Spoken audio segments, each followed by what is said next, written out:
नाज़रीन अवांखे अपडेट कंदा हलूं दिलेपोटा खां ज़ुल्फ़िकार सोलंकी जी रिपोर्ट जे मुताबिक़ ही ज़ाहिद हुसैन पहवर आहे। ही भी एक साफ़ी आहे जो वाक़ा अख़बार में कम कंदो हुयो।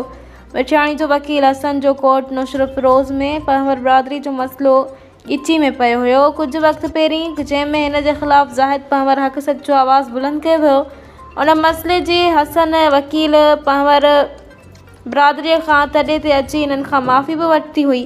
हाणे कुछ वक्त गुज़रण खां पोइ ही ज़ाहिद जे ख़िलाफ़ कूड़ा मसला ठाहे इन खे कोर्ट जूं धमकियूं पियो ॾियारे। ही वकील हसन मिठियाणी जो वॾी उमिरि जे करे ब्लड प्रेशर ऐं शुगर जे करे ही ज़ातियात ते लही अचे थो। इन वकील ख़िलाफ़ अपील आहे त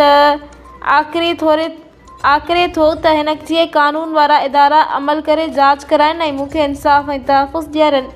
SSP नुसरत फ़िरोज़ मीर रोहिल खोसो साहब खे ऐं सेशन जज साहब नुसरत फ़िरोज़ खे अपील आहे त इंक्वायरी कराए इंसाफ़ ॾियारियो वञे।